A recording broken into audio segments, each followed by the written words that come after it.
Hi. Hi. How's it going? Good. Oh my God. Now I'm nervous. I'm so nervous. Yes. So, one of my questions, I think, not just for you, but for everyone who's here, is just how do you do like the hustle, the art, and everything that comes with it without like going crazy? Well, I'm certifiably insane, so I might not be Okay. the person to answer that question. I think we all are a little bit, right? Jeez. I don't know. It's sort of like when I had my daughter and when I got pregnant, and I left her father when I was like 4 months pregnant, right?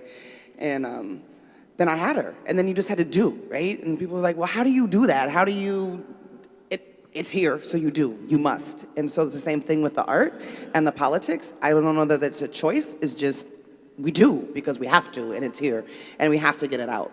And then you also have to eat, right? So, and I like to sleep inside, so I do because I have to. And I think that that's true of most of the artists and activists that I know. My piece is about Natasha McKenna. Natasha McKenna was 38 years old, black woman who was murdered in the Fairfax County, Virginia jail. She weighed 130 pounds, and she suffered from schizophrenia. And she had called the police because she was being assaulted. And instead of them helping her, they arrested her, which triggered, right, a mental breakdown.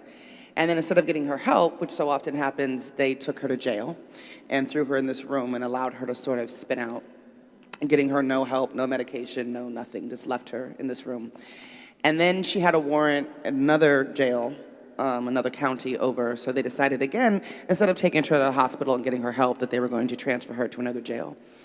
And as they came in to get her, the first thing she said was, "You promised you wouldn't kill me." So you know she's got mental health issues. She's now communicated to you that she thinks you're gonna kill her.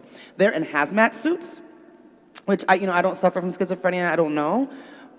But I imagine as I'm doing the piece, what that must have looked like for her, right? To not have any human faces engaging with her.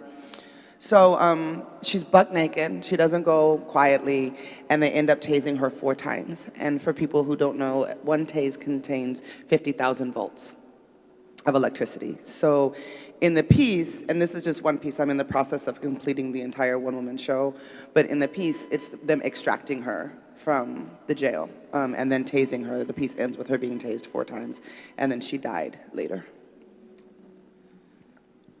So this is part of a series that you're working on? So I'm working on when I started the project, I thought what I wanted to do, so I do a lot of work with an organization called the Anti-Police Terror Project. I co-founded that organization. And my activist calling, I think the question you were trying to get to with that is police terror.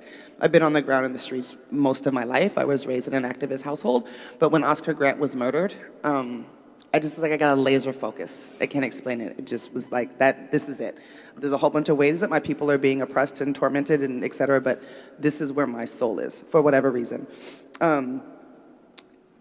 At that time, when I assumed that role, we were only talking about black men, right, or brown men. We were not talking about women. It's really the Say Her Name movement, which is a result of the movement for Black Lives that we're talking about women. And that, for me, even was a spiritual shift. Like, I can't explain it, to be talking about women that looked like me, that lived like me, that moved like me, that had children like me, shifted something in me.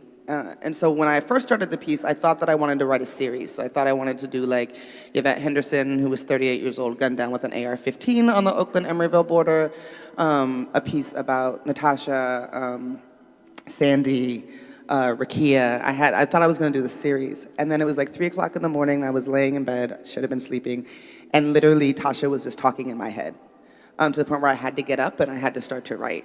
And then the piece just became about her. And I was just really clear that like, it's her story that I needed to tell. So that's a very long-winded way of saying that this will be a 1-act play. And I'm thinking that maybe, we'll see who talks to me next at the second half, maybe Yvette Henderson, but the completed piece for sure will be Tasha's story. And where will that be? So coming up, I actually have dates. I guess I better get to writing. So it'll be at Eastside Arts Alliance, August 11th and 12th, and then it will be at the Flight Deck the last weekend in August and the first weekend of September. So just, yeah, just trying to connect all of these things that are happening in technology and these instances that have been happening, but we're beginning to see them, you know, a lot more often and on social media. And I think even though social media has all of these problems, I think what is great about it is that these stories are being shared so often, and it's really bringing to light on a larger scale to people who have been ignoring it, you know, and may not have known.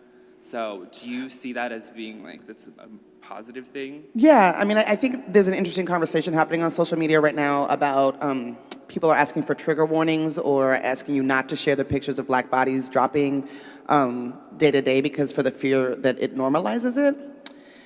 I don't take that tact, actually. I think that for Black and brown people, it's been normalized, right? Before social media, before film, like we were really clear that this was happening in our communities. And I think that in the culture of white supremacy, the need to deny is still so strong that we have to keep saying it. I mean, even now with all the social media, even with an international movement for Black life, I still have conversations with people that are convinced that we're making this up, right? That a bunch of Black people got in a room and said, how do we want to fuck with white people today? Oh, I know. Let's make up this story about being brutalized every 28 hours, right? Like that still exists. That's still a very real narrative that's in the world. And so I think that the power of social media is that it gives us an easy way to combat that narrative. It also allows us to communicate with each other, right? So Baltimore can talk to Oakland, Oakland can talk to Ferguson, Ferguson can talk to New York, New York, right? In real time. And I don't think we can discount that. I don't think we've harnessed the power of social media in the way that we need to really make an impact. I think we have a lot of lessons to learn in terms of how to truly organize, how to use it to really push movement and not drama.